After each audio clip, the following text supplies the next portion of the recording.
Hi hello ಎಲ್ಲರಿಗೂ ನಮಸ್ಕಾರ. Welcome back to our YouTube channel. So ಇವತ್ತಿನ ಈ ತರಗತಿಯಲ್ಲಿ ಕರ್ನಾಟಕದ ಭೂಗೋಳಶಾಸ್ತ್ರ ವಿಷಯದಲ್ಲಿ ನಿಮಗೆಲ್ಲರಿಗೂ ಗೊತ್ತಿರಲೇಬೇಕಾದಂತಹ 50 ಪ್ರಮುಖ ಪ್ರಶ್ನೆಗಳನ್ನು ಇವತ್ತಿನ ಈ ತರಗತಿಯಲ್ಲಿ ಸಾಲ್ವ್ ಮಾಡ್ತಾ ಹೋಗೋಣ. ಸೊ ಈ ಪ್ರಶ್ನೆಗಳು ನೋಡಿದ ತಕ್ಷಣ ನಿಮಗೆ ಇವೆಂಟ್ ಪ್ರಶ್ನೆಗಳು ಈಸಿ ಇದ್ದಾವೆ ಅಂಥೇಳಿ ನೀವು ನೆಗ್ಲೆಕ್ಟ್ ಮಾಡ್ಬೋದು. ಸೊ ಕೆಲವೊಮ್ಮೆ ಏನಾಗುತ್ತಂದರೆ ಟಫ್ ಇದ್ದ ಪ್ರಶ್ನೆಗಳನ್ನು ನಾವು ಸರಿಯಾಗಿ ಉತ್ತರ ಹಾಕಿ ಬರ್ತೀವಿ. ಈಸಿ ಇದ್ದ ಪ್ರಶ್ನೆಗಳನ್ನೇ ನಾವು ನೆಗ್ಲೆಕ್ಟ್ ಮಾಡೋದ್ರಿಂದ ಅಂತಹ ಪ್ರಶ್ನೆಗಳನ್ನೇ ನಾವು ತಪ್ಪು ಹಾಕಿ ಬರುವ ಸಾಧ್ಯತೆ ತುಂಬ ಇದೆ. ಹಾಗಾಗಿ ಯಾವುದೇ ಪ್ರಶ್ನೆ ಇರಲಿ ಅದು ಈಸಿ ಇದೆ ಅಂಥೇಳಿ ನೆಗ್ಲೆಕ್ಟ್ ಮಾಡಬೇಡಿ, ಅದನ್ನು ಕೂಡ ಒಂದು ಸಾರಿ ಓದ್ತಾ ಹೋಗಿ. ಸೊ ಹಾಗಾಗಿ ಇವತ್ತು ನಮ್ಮ ಕರ್ನಾಟಕ ಭೂಗೋಳಶಾಸ್ತ್ರ ವಿಷಯಕ್ಕೆ ಸಂಬಂಧಪಟ್ಟಂತೆ ಎಲ್ಲರಿಗೂ ಬೇಸಿಕ್ ಆಗಿ ಗೊತ್ತಿರುವಂತಹ ಟಾಪ್ 50 ಕ್ವಶನ್ಸ್ಗಳನ್ನು ಇವತ್ತಿನ ಈ ತರಗತಿಯಲ್ಲಿ ಸಾಲ್ವ್ ಮಾಡ್ತಾ ಇದ್ದೀನಿ. ಸೊ ಇವೆಲ್ಲ ಪ್ರಶ್ನೆಗಳಲ್ಲಿ ಅಂದರೆ 50 ಪ್ರಶ್ನೆಗಳಲ್ಲಿ ನಿಮಗೆಷ್ಟು ಪ್ರಶ್ನೆಗಳಿಗೆ ಉತ್ತರ ಗೊತ್ತಿತ್ತು ಅನ್ನೋದನ್ನ ಕಮೆಂಟ್ಗಳ ಮೂಲಕ ನನಗೆ ತಿಳಿಸಿ. ಸೊ ಇಂದಿನ ಈ ತರಗತಿಯ ಮೊದಲ ಪ್ರಶ್ನೆ ಯಾವುದು ಅಂದರೆ, ಕರ್ನಾಟಕ ರಾಜ್ಯದ ಒಟ್ಟು ವಿಸ್ತೀರ್ಣ ಎಷ್ಟು? ಕರ್ನಾಟಕ ರಾಜ್ಯದ ಒಟ್ಟು ವಿಸ್ತೀರ್ಣ ಎಷ್ಟು ಅಂದರೆ 1,91,791 ಚದರ ಕಿಲೋಮೀಟರ್. ಕರ್ನಾಟಕ ರಾಜ್ಯದ ಒಟ್ಟು ವಿಸ್ತೀರ್ಣ ಎಷ್ಟು ಅಂದರೆ 1,91,791 ಚದರ ಕಿಲೋಮೀಟರ್. ನೆಕ್ಸ್ಟ್, ಕರ್ನಾಟಕ ಯಾವ ಆಕಾರದಲ್ಲಿದೆ? ಕರ್ನಾಟಕ ಯಾವ ಆಕಾರದಲ್ಲಿದೆ ಅಂದರೆ ಗೋಡಂಬಿಯ ಆಕಾರದಲ್ಲಿದೆ. ನಮ್ಮ ಕರ್ನಾಟಕ ನೋಡಲು ಯಾವ ಆಕಾರದಲ್ಲಿ ಕಂಡು ಬರುತ್ತದೆ ಅಂದರೆ ಗೋಡಂಬಿ ಆಕಾರದಲ್ಲಿ ಕಂಡು ಬರುತ್ತದೆ. ಇನ್ನು ಮೂರನೇ ಪ್ರಶ್ನೆ, ಕರ್ನಾಟಕ ವಿಸ್ತೀರ್ಣದಲ್ಲಿ ಎಷ್ಟನೇ ಸ್ಥಾನ ಹೊಂದಿದೆ? ಕರ್ನಾಟಕ ವಿಸ್ತೀರ್ಣದಲ್ಲಿ ಎಷ್ಟನೇ ಸ್ಥಾನ ಹೊಂದಿದೆ? ಸೊ ಎಷ್ಟನೇ ಸ್ಥಾನ ಅಂದರೆ 6ನೇ ಸ್ಥಾನ. ಕರ್ನಾಟಕವು ವಿಸ್ತೀರ್ಣದಲ್ಲಿ 6ನೇ ದೊಡ್ಡ ರಾಜ್ಯ ಅಂಥೇಳಿ ನೋಡ್ಬೋದು. ಹಾಗಾದರೆ ಮೊದಲ 5 ರಾಜ್ಯಗಳು ಯಾವುವು? ಅವುಗಳು ನಮಗೆ ಗೊತ್ತಿರಬೇಕು. ಸೊ ಕರ್ನಾಟಕದ ವಿಸ್ತೀರ್ಣದಲ್ಲಿ ಅತಿ ದೊಡ್ಡ ರಾಜ್ಯ ಯಾವುದು ಅಂದರೆ ರಾಜಸ್ಥಾನ್. ಮೊದಲನೇ ಸ್ಥಾನ ರಾಜಸ್ಥಾನ. ನೆಕ್ಸ್ಟು ಮಧ್ಯಪ್ರದೇಶ್, ಆಮೇಲೆ ಮಹಾರಾಷ್ಟ್ರ, ಆಮೇಲೆ ಉತ್ತರ ಪ್ರದೇಶ್, ಆಮೇಲೆ ಗುಜರಾತ್, ಆಮೇಲೆ ಕರ್ನಾಟಕ. ಸೊ ವಿಸ್ತೀರ್ಣದಲ್ಲಿ ಅತ್ಯಂತ ದೊಡ್ಡ ರಾಜ್ಯಗಳು ಯಾವುವು ಅಂದರೆ ರಾಜಸ್ಥಾನ್, ಮಧ್ಯಪ್ರದೇಶ್, ಮಹಾರಾಷ್ಟ್ರ, ಉತ್ತರ ಪ್ರದೇಶ್, ಗುಜರಾತ್ ಹಾಗೂ ಕರ್ನಾಟಕ. ಕರ್ನಾಟಕ ಎಷ್ಟನೇ ಸ್ಥಾನದಲ್ಲಿದೆ ಅಂದರೆ 6ನೇ ಸ್ಥಾನದಲ್ಲಿದೆ ಅಂತಲೇ ನೋಡ್ಬೋದು. ಕರ್ನಾಟಕದಲ್ಲಿ ಹೆಚ್ಚು ವಿಸ್ತೀರ್ಣ ಹೊಂದಿರುವ ಜಿಲ್ಲೆ ಯಾವುದು? ಕರ್ನಾಟಕದಲ್ಲಿ ಅತಿ ಹೆಚ್ಚು ವಿಸ್ತೀರ್ಣ ಹೊಂದಿರುವಂತಹ ಜಿಲ್ಲೆ ಯಾವುದು? ಸೊ ಈ ಪ್ರಶ್ನೆಗೆ ಸರಿಯಾದ ಉತ್ತರ ಬೆಳಗಾವಿ. ಕರ್ನಾಟಕದಲ್ಲಿ ಅತಿ ಹೆಚ್ಚು ವಿಸ್ತೀರ್ಣ ಹೊಂದಿರುವಂತಹ ಜಿಲ್ಲೆ ಯಾವುದು ಅಂದರೆ ಬೆಳಗಾವಿ. ಕರ್ನಾಟಕದಲ್ಲಿ ಹೆಚ್ಚು ವಿಸ್ತೀರ್ಣ ಹೊಂದಿರುವಂತಹ ಜಿಲ್ಲೆ ಯಾವುದು ಅಂದರೆ ಬೆಳಗಾವಿ.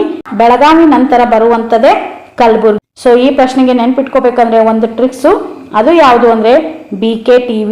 ಸೊ ಬಿ ಅಂದರೆ ಬೆಳಗಾವಿ, ಕೆ ಅಂದರೆ ಕಲಬುರಗಿ, ಟಿ ಅಂದರೆ ತುಮಕೂರು, ವಿ ಅಂದರೆ ವಿಜಯಪುರ. ಸೊ ಕರ್ನಾಟಕದಲ್ಲಿ ಹೆಚ್ಚು ವಿಸ್ತೀರ್ಣ ಹೊಂದಿರುವಂತಹ ಜಿಲ್ಲೆಗಳು ಯಾವುವು ಅಂದರೆ ಬೆಳಗಾವಿ, ಕಲಬುರಗಿ, ತುಮಕೂರು, ವಿಜಯಪುರ. ನೆಕ್ಸ್ಟ್ 5ನೇ ಪ್ರಶ್ನೆ, ಕರ್ನಾಟಕದ ಯಾವ ಜಿಲ್ಲೆ ಅತಿ ಹೆಚ್ಚು ಸಾಕ್ಷರತೆಯನ್ನ ಹೊಂದಿದೆ? ಪ್ರಶ್ನೆಗೆ ಸರಿ ಉತ್ತರ ದಕ್ಷಿಣ ಕನ್ನಡ. ಕರ್ನಾಟಕದ ಯಾವ ಜಿಲ್ಲೆ ಅತಿ ಹೆಚ್ಚು ಸಾಕ್ಷರತೆಯನ್ನ ಹೊಂದಿದೆ ಅಂದರೆ ದಕ್ಷಿಣ ಕನ್ನಡ ಅತಿ ಹೆಚ್ಚು ಸಾಕ್ಷರತೆಯನ್ನ ಹೊಂದಿರುವಂತಹ ಜಿಲ್ಲೆಯಾಗಿದೆ. ಹಾಗಾದ್ರೆ ಕರ್ನಾಟಕದಲ್ಲಿ ಅತಿ ಕಡಿಮೆ ಸಾಕ್ಷರತೆಯನ್ನ ಹೊಂದಿರುವಂತಹ ಜಿಲ್ಲೆ ಯಾವುದು? ಸೊ ನಿಮ್ಗೆಲ್ಲರಿಗೂ ಗೊತ್ತಿದೆ ಅನ್ಕೋತೀನಿ. ಕರ್ನಾಟಕದಲ್ಲಿ ಅತಿ ಕಡಿಮೆ ಸಾಕ್ಷರತೆಯನ್ನ ಹೊಂದಿರುವಂತಹ ಜಿಲ್ಲೆ ಯಾದಗಿರಿ. ಈ ಯಾದಗಿರಿ ಕಂಡು ಬರುವುದು ಎಲ್ಲಿ ಅಂದ್ರೆ ಕಲಬುರಗಿ ವಿಭಾಗದಲ್ಲಿ ಕಂಡು ಬರುವಂತಹ ಯಾದಗಿರಿ ಕರ್ನಾಟಕದಲ್ಲಿ ಅತಿ ಕಡಿಮೆ ಸಾಕ್ಷರತೆಯನ್ನ ಹೊಂದಿರುವಂತಹ ಜಿಲ್ಲೆಯಾಗಿದೆ. ನೆಕ್ಸ್ಟ್ 6ನೇ ಪ್ರಶ್ನೆ, ಕರ್ನಾಟಕದಲ್ಲಿ ಅತಿ ಎತ್ತರವಾದ ಶಿಖರ ಯಾವುದು? ಕರ್ನಾಟಕದಲ್ಲಿ ಅತಿ ಎತ್ತರವಾದ ಶಿಖರ ಯಾವುದು ಅಂದರೆ ಮುಳ್ಳಯ್ಯನಗಿರಿ. ಕರ್ನಾಟಕದಲ್ಲಿ ಅತಿ ಎತ್ತರವಾದ ಶಿಖರ ಯಾವುದು ಅಂದರೆ ಮುಳ್ಳಯ್ಯನಗಿರಿ. ಎಷ್ಟು ಎತ್ತರ ಹೊಂದಿದೆ ಅಂದರೆ 1923 ಮೀಟರ್ ಎತ್ತರವನ್ನು ಹೊಂದಿದಂತಹ ಶಿಖರ ಇದಾಗಿದೆ ಅಂತಲೇ ಹೇಳ್ಬೋದು.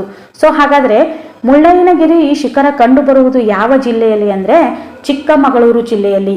ಯಾವ ಜಿಲ್ಲೆ ಅಂದರೆ ಚಿಕ್ಕಮಗಳೂರು ಜಿಲ್ಲೆಯ ಬಾಬಾ ಬುಡನ್ಗಿರಿ ಬೆಟ್ಟ ಸಾಲಿನಲ್ಲಿ ಈ ಮುಳ್ಳಯ್ಯನಗಿರಿ ಶಿಖರ ಕಂಡು ಬರುತ್ತದೆ ಅಂತಲೇ ಹೇಳ್ಬೋದು. ಅಲ್ಲದೆ ಇದು ಹಿಮಾಲಯ ಮತ್ತು ನೀಲಗಿರಿ ಬೆಟ್ಟಗಳ ನಡುವಿನ ಪ್ರದೇಶಗಳಲ್ಲಿ ಕಂಡು ಬರುವಂತಹ ಅತಿ ಎತ್ತರವಾದ ಪರ್ವತ ಅಂತಲೇ ಕರಿಬಹುದು. ಹಾಗಾಗಿ ಕರ್ನಾಟಕದಲ್ಲಿ ಅತಿ ಎತ್ತರವಾದ ಶಿಖರ ಯಾವುದು ಅಂದ್ರೆ ಮುಳ್ಳಯ್ಯನಗಿರಿ. ನೆಕ್ಸ್ಟ್ 7ನೇ ಪ್ರಶ್ನೆ, ಪಶ್ಚಿಮ ಘಟ್ಟಗಳು ಎಷ್ಟು ರಾಜ್ಯಗಳಲ್ಲಿ ಹಂಚಿಕೊಂಡಿದೆ? ಪಶ್ಚಿಮ ಘಟ್ಟಗಳು ಎಷ್ಟು ರಾಜ್ಯಗಳಲ್ಲಿ ಹಂಚಿಕೊಂಡಿದೆ? ಎಷ್ಟು ಅಂದ್ರೆ 6 ರಾಜ್ಯಗಳು. ಪಶ್ಚಿಮ ಘಟ್ಟಗಳು ಎಷ್ಟು ರಾಜ್ಯಗಳಲ್ಲಿ ಹಂಚಿಕೊಟ್ಟಿದೆ ಅಂದ್ರೆ 6 ರಾಜ್ಯಗಳಲ್ಲಿ ಹಂಚಿಕೊಂಡಿದೆ. ಹಾಗಾದ್ರೆ ಆ 6 ರಾಜ್ಯಗಳು ಯಾವುವು? ಸೊ ಈ ರಾಜ್ಯಗಳು ನೆನಪಿಟ್ಕೊಳ್ಳೋದಕ್ಕೆ ನಾನೊಂದು ನಿಮಗೆ ಕೋಡನ್ನ ಕೊಡ್ತೀನಿ ಫ್ರೆಂಡ್ಸ್. ಅದು ಏನಂದ್ರೆ ಮಗು, ಕೇಕ್ ತಗೋ, ಮಗು ಕೇಕ್ ತಗೋ. ಸೊ ಪಶ್ಚಿಮ ಘಟ್ಟಗಳು ಎಷ್ಟು ರಾಜ್ಯಗಳಲ್ಲಿ ಹಂಚಿಕೊಂಡಿದೆ ಅಂದ್ರೆ 6 ರಾಜ್ಯಗಳು. ಆ 6 ರಾಜ್ಯಗಳು ಯಾವುವು ಅಂದ್ರೆ ಮಹಾರಾಷ್ಟ್ರ, ಗುಜರಾತ್, ಕೇರಳ, ಕರ್ನಾಟಕ, ತಮಿಳುನಾಡು ಹಾಗೂ ಗೋವಾ. ಸೊ ಪಶ್ಚಿಮ ಘಟ್ಟಗಳು 6 ರಾಜ್ಯಗಳಲ್ಲಿ ಹಂಚಿಕೊಂಡಿದೆ. ಅವುಗಳು ಯಾವುವು ಅಂದ್ರೆ ಮಹಾರಾಷ್ಟ್ರ, ಗುಜರಾತ್, ಕೇರಳ, ಕರ್ನಾಟಕ, ತಮಿಳುನಾಡು, ಗೋವಾ. 8ನೇ ಪ್ರಶ್ನೆ, ಕರ್ನಾಟಕದಲ್ಲಿ ಪಶ್ಚಿಮ ಘಟ್ಟಗಳನ್ನ ಏನೆಂದು ಕರೆಯುತ್ತಾರೆ? ಕರ್ನಾಟಕದಲ್ಲಿ ಪಶ್ಚಿಮ ಘಟ್ಟಗಳನ್ನ ಏನೆಂದು ಕರೆಯುತ್ತಾರೆ ಅಂದ್ರೆ ಸಹ್ಯಾದ್ರಿ ಅಂತ ಹೇಳಿ ಕರೆಯುತ್ತಾರೆ. ಸೊ ಕರ್ನಾಟಕದಲ್ಲಿ ಪಶ್ಚಿಮ ಘಟ್ಟಗಳನ್ನ ಸಹ್ಯಾದ್ರಿ ಅಂತ ಹೇಳಿ ಕರೆಯುತ್ತಾರೆ. ನೆಕ್ಸ್ಟ್ ಪ್ರಶ್ನೆ, ಕರ್ನಾಟಕವು ಎಷ್ಟು ಉದ್ದದ ಕರಾವಳಿ ತೀರವನ್ನ ಹೊಂದಿದೆ? ಕರ್ನಾಟಕವು 320 ಕಿಲೋಮೀಟರ್ ಉದ್ದದ ಕರಾವಳಿ ತೀರವನ್ನ ಹೊಂದಿದೆ. ಸೊ ಇದು ಕೂಡ ತುಂಬಾ ಸಾರಿ ಪರೀಕ್ಷೆಯಲ್ಲಿ ಬಂದಿರುವಂತಹ ಪ್ರಶ್ನೆ. ಕರ್ನಾಟಕವು ಎಷ್ಟು ಉದ್ದದ ಕರಾವಳಿ ತೀರವನ್ನು ಹೊಂದಿದೆ ಅಂದ್ರೆ 320 ಕಿಲೋಮೀಟರ್ ಉದ್ದವನ್ನ ಹೊಂದಿದೆ. ನೆಕ್ಸ್ಟ್ 10ನೇ ಪ್ರಶ್ನೆ, ಕರ್ನಾಟಕ ಕರಾವಳಿ ತೀರವನ್ನ ಏನೆಂದು ಕರೆಯುತ್ತಾರೆ? ಕರ್ನಾಟಕ ಕರಾವಳಿ ತೀರವನ್ನ ಕೆನರಾ ಅಥವಾ ಮ್ಯಾಕ್ರನ್ ತೀರ ಎಂದು ಕರೆಯುತ್ತಾರೆ. ಕರ್ನಾಟಕ ಕರಾವಳಿ ತೀರವನ್ನ ಏನೆಂದು ಕರೆಯುತ್ತಾರೆ ಅಂತನೂ ಕೂಡ ಪ್ರಶ್ನೆ ಬಂದಿತ್ತು. ಸೊ ಕೆನರಾ ಅಥವಾ ಮ್ಯಾಕ್ರನ್ ತೀರ ಅಂತ ಹೇಳಿ ಕರೆಯುತ್ತಾರೆ. ನೆಕ್ಸ್ಟ್ 11ನೇ ಪ್ರಶ್ನೆ, ಕಾರವಾರ ತೀರವನ್ನ ಏನೆಂದು ಕರೆಯುತ್ತಾರೆ? ಕಾರವಾರ ತೀರವನ್ನ ರವೀಂದ್ರನಾಥ್ ಠಾಗೂರ್ ಅಂತ ಹೇಳಿ ಕರೆಯುತ್ತಾರೆ.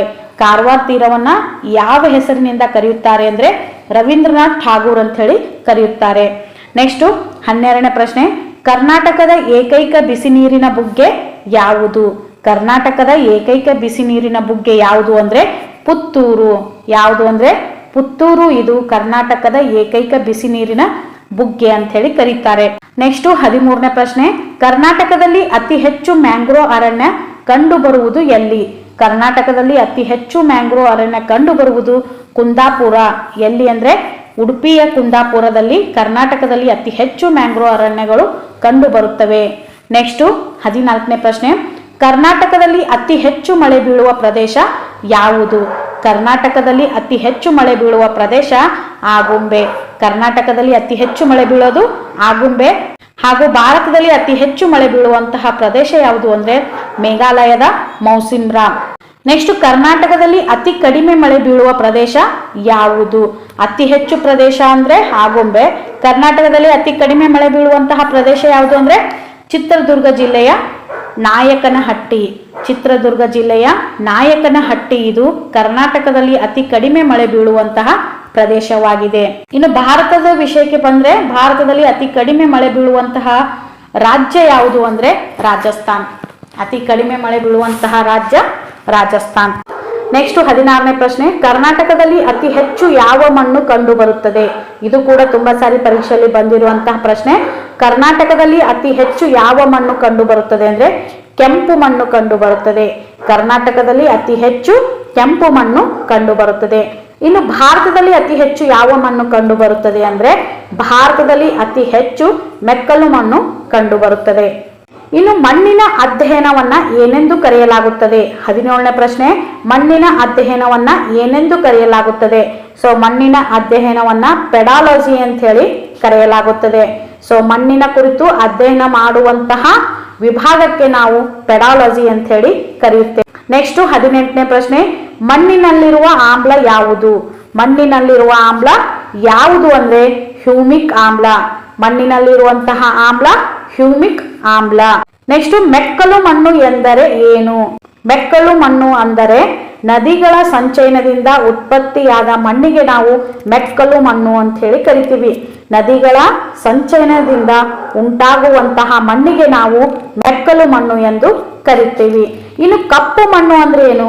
ಕಪ್ಪು ಮಣ್ಣು ಅಂದ್ರೆ ಬಜಾಲ್ಟ್ ಶಿಲೆಯಿಂದ ನಿರ್ಮಾಣವಾದಂತಹ ಮಣ್ಣಿಗೆ ನಾವು ಕಪ್ಪು ಮಣ್ಣು ಅಂತ ಹೇಳಿ ಕರಿತೀವಿ.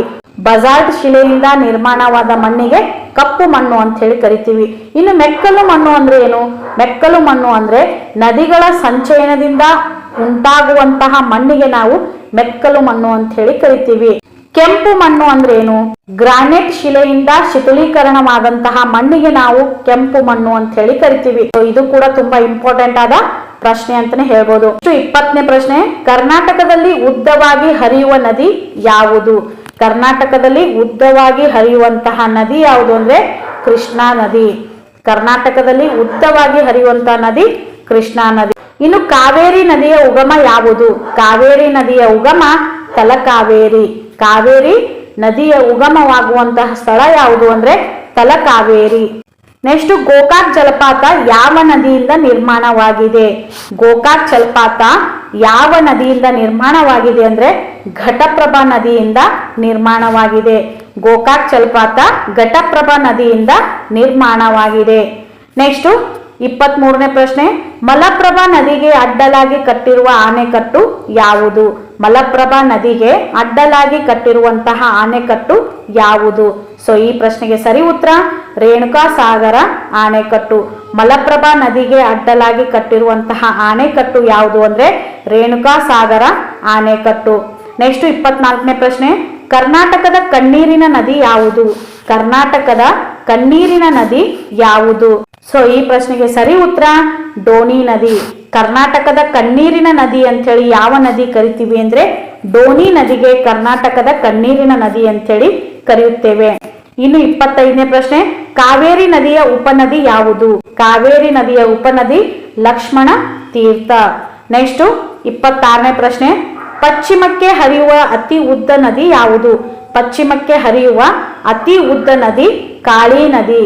ಪಶ್ಚಿಮಕ್ಕೆ ಹರಿಯುವಂತಹ ನದಿಗಳಲ್ಲಿ ಅತಿ ಉದ್ದ ನದಿ ಯಾವುದು ಅಂದ್ರೆ ಕಾಳಿ ನದಿ. ನೆಕ್ಸ್ಟ್ 27ನೇ ಪ್ರಶ್ನೆ, ಗೋದಾವರಿ ನದಿಯ ಉಗಮ ಸ್ಥಳ ಯಾವುದು?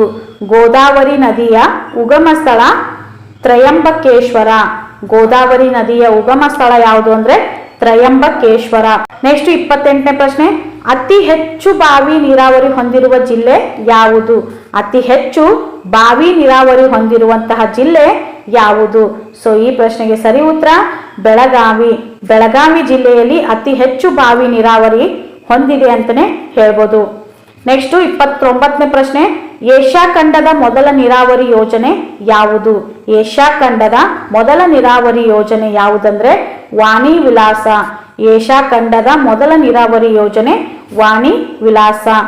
ನೆಕ್ಸ್ಟ್ 30ನೇ ಪ್ರಶ್ನೆ, ಸೂಪಾ ಆಣೆಕಟ್ಟು ಯಾವ ನದಿಗೆ ಅಡ್ಡಲಾಗಿ ಕಟ್ಟಲಾಗಿದೆ? ಸೂಪಾ ಆಣೆಕಟ್ಟು ಯಾವ ನದಿಗೆ ಅಡ್ಡಲಾಗಿ ಕಟ್ಟಲಾಗಿದೆ? ಸೊ ಕಾಳಿ ನದಿಗೆ ಅಡ್ಡಲಾಗಿ ಕಟ್ಟಲಾಗಿದೆ.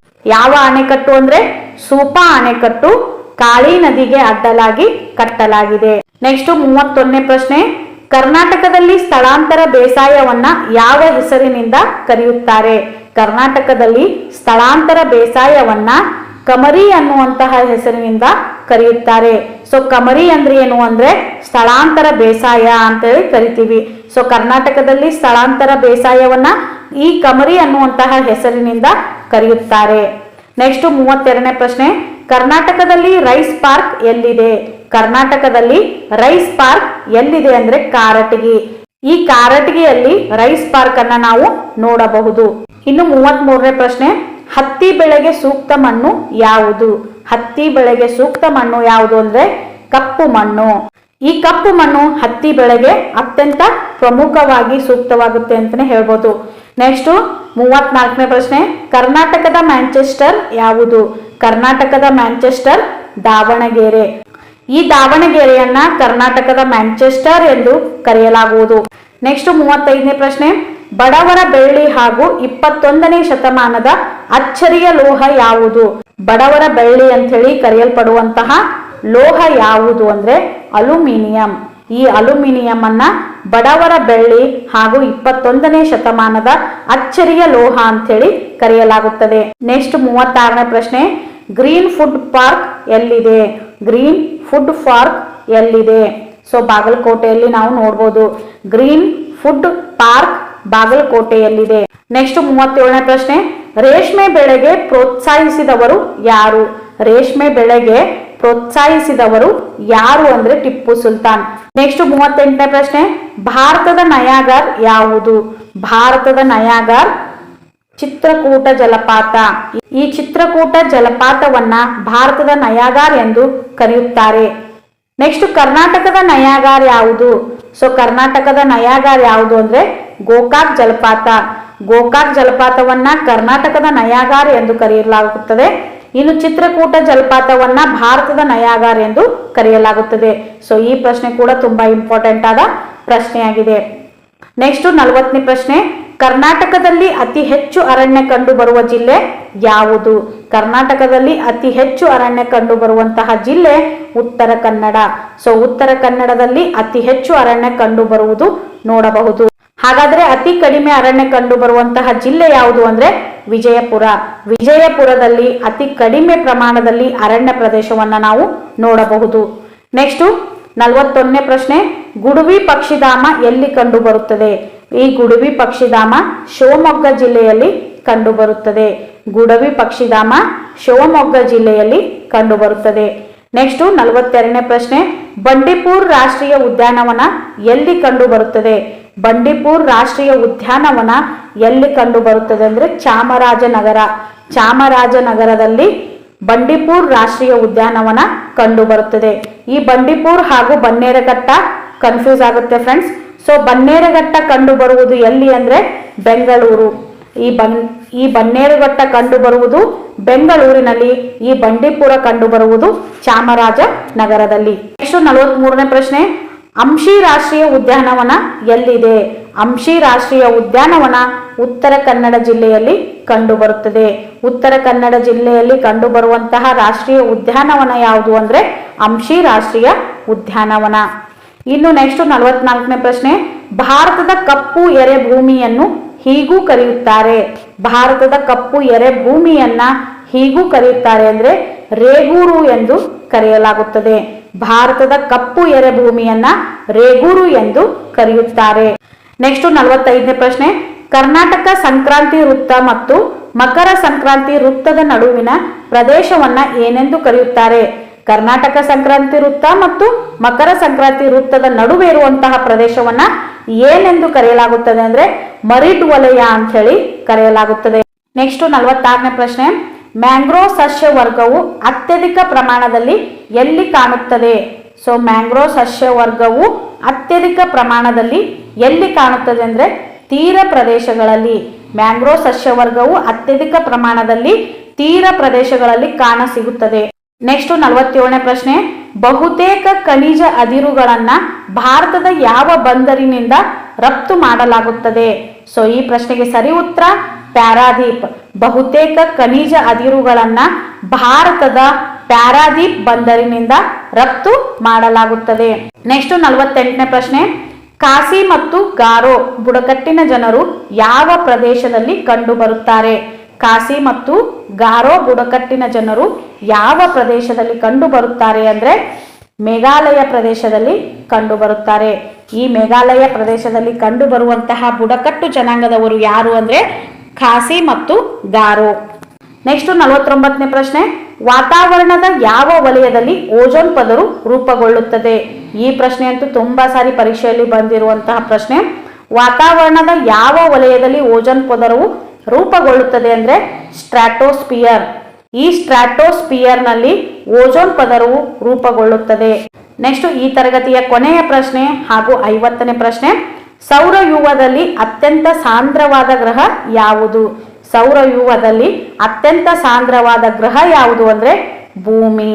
ಈ ಭೂಮಿ ಸೌರವ್ಯೂಹದಲ್ಲೇ ಅತ್ಯಂತ ಸಾಂದ್ರವಾದ ಗ್ರಹ ಅಂತಾನೆ ಕರೆಯಬಹುದು. ಸೊ ಇಲ್ಲಿಯವರೆಗೂ ಕರ್ನಾಟಕ ಭೂಗೋಳಶಾಸ್ತ್ರ ವಿಷಯದಲ್ಲಿ ಬರುವಂತಹ 50 ಪ್ರಶ್ನೆಗಳನ್ನ ಸಾಲ್ವ್ ಮಾಡಿದೀವಿ. ಸೊ ಈ ಪ್ರಶ್ನೆಗಳು ಈಸಿ ಇದಾವೆ ಅಂತ ಹೇಳಿ ನೆಗ್ಲೆಕ್ಟ್ ಮಾಡೋದಕ್ಕೆ ಹೋಗಬೇಡಿ. ಯಾಕೆಂದ್ರೆ ಕೆಲವೊಮ್ಮೆ ಯಾವ ಪರಿಸ್ಥಿತಿ ಬರುತ್ತೆ ಅಂದ್ರೆ ಎಕ್ಸಾಮ್ ಟೈಮ್ನಲ್ಲಿ ನಾವು ಯಾವ ಪ್ರಶ್ನೆಗಳು ಈಸಿ ಇದಾವ ಅಂತ ಹೇಳಿ ನೆಗ್ಲೆಕ್ಟ್ ಮಾಡ್ತೀವೋ ಅದೇ ಪ್ರಶ್ನೆಗಳು ಬಂದಿರ್ತಾವ. ಸೊ ಆ ಟೈಮ್ನಲ್ಲಿ ನಾವು ಏನು ಮಾಡ್ತೀವಿ ಅಂದರೆ ಗೊತ್ತಿತ್ತು ಅಥವಾ ಗೊತ್ತಿಲ್ಲದೇ ಆ ಪ್ರಶ್ನೆಗಳನ್ನು ತಪ್ಪು ಹಾಕಿ ಬರುವಂತಹ ಸಾಧ್ಯತೆ ತುಂಬ ಇದೆ. ಹಾಗಾಗಿ ಯಾವುದೇ ಪ್ರಶ್ನೆ ಇರಲಿ ಅದು ಈಸಿ ಹಾಗೂ ಟಫ್ ಅಂತೇಳಿ ನೆಗ್ಲೆಕ್ಟ್ ಮಾಡೋಕ್ಕೆ ಹೋಗಬೇಡಿ. ಎಲ್ಲ ಪ್ರಶ್ನೆಗಳನ್ನು ಓದ್ಕೊಳ್ಳೇಬೇಕು. ಅದರ ಜೊತೆಗೆ ಇವತ್ತಿನ ಈ ತರಗತಿಯಲ್ಲಿ ನಿಮಗೆ 2 ಪ್ರಶ್ನೆಗಳನ್ನು ಕೇಳ್ತೀನಿ. ಆ 2 ಪ್ರಶ್ನೆಗಳಿಗೆ ನೀವು ಕಮೆಂಟ್ಗಳ ಮೂಲಕ ನನಗೆ ಉತ್ತರ ತಿಳಿಸಿ. ಮೊದಲನೇದಾಗಿ ಈ 50 ಪ್ರಶ್ನೆಗಳಲ್ಲಿ ನಿಮಗೆಷ್ಟು ಪ್ರಶ್ನೆಗಳಿಗೆ ಉತ್ತರ ಗೊತ್ತಿತ್ತು ಅನ್ನೋದನ್ನ ಕಮೆಂಟ್ಗಳ ಮೂಲಕ ತಿಳಿಸಿ. ಹಾಗೆ ನಾನು ಕೇಳುವ ಈ 2 ಪ್ರಶ್ನೆಗಳಿಗೆ ಉತ್ತರನೂ ಕೂಡ ಕಮೆಂಟ್ಗಳ ಮೂಲಕ ತಿಳಿಸಿ. ಮೊದಲನೇ ಪ್ರಶ್ನೆ, ಕರ್ನಾಟಕದಲ್ಲಿ ಅತಿ ಶ್ರೀಮಂತ ಜಿಲ್ಲೆ ಯಾವುದು? ಕರ್ನಾಟಕದಲ್ಲಿ ಅತಿ ಶ್ರೀಮಂತ ಜಿಲ್ಲೆ ಯಾವುದು ಹಾಗೂ ಅತಿ ಬಡವ ಜಿಲ್ಲೆ ಯಾವುದು? ಕರ್ನಾಟಕದಲ್ಲಿ ಅತಿ ಶ್ರೀಮಂತ ಜಿಲ್ಲೆ ಹಾಗೂ ಅತಿ ಬಡವ ಜಿಲ್ಲೆ ಯಾವುದು ಅನ್ನೋದನ್ನ ಕಮೆಂಟ್ಗಳ ಮೂಲಕ ತಿಳಿಸಿ. ಇನ್ನು 2ನೇ ಪ್ರಶ್ನೆ, 2011ರ ಜನಗಣತಿ ಪ್ರಕಾರ ಕರ್ನಾಟಕದ ಸಾಕ್ಷರತೆ ಪ್ರಮಾಣ ಎಷ್ಟಿದೆ ಅಂದ್ರೆ 75.36 ಇದೆ. ಅದರಲ್ಲಿ ಪುರುಷರ ಸಾಕ್ಷರತೆ ಪ್ರಮಾಣ ಎಷ್ಟು? ಈ 75.36 ಇದು ಟೋಟಲ್ ಆಯಿತು. ಇದರಲ್ಲಿ ಪುರುಷರ ಸಾಕ್ಷರತೆ ಪ್ರಮಾಣ ಎಷ್ಟು ಅನ್ನೋದನ್ನ ನನಗೆ ಕಮೆಂಟ್ಗಳ ಮೂಲಕ ತಿಳಿಸಿ. ಈ ತರಗತಿ ನಿಮಗೆ ಇಷ್ಟವಾದರೆ ಪ್ಲೀಸ್ ಲೈಕ್ ಮಾಡಿ, ಶೇರ್ ಮಾಡಿ ಹಾಗೂ ತಪ್ಪದೆ ಸಬ್ಸ್ಕ್ರೈಬ್ ಮಾಡ್ಕೊಳ್ಳಿ. ಮುಂದಿನ ತರಗತಿಯಲ್ಲಿ ಮತ್ತೊಂದು ಹೊಸ ವಿಡಿಯೋದೊಂದಿಗೆ ಆದಷ್ಟು ಬೇಗ ನಿಮ್ಮ ಎದುರಿಗೆ ಬರ್ತೀನಿ. ಅಲ್ಲಿಯವರೆಗೂ keep watching our YouTube channel ಅಂತ ಹೇಳ್ತಾ, ಸೊ ಎಲ್ಲರಿಗೂ ಬಾಯ್ ಫ್ರೆಂಡ್ಸ್.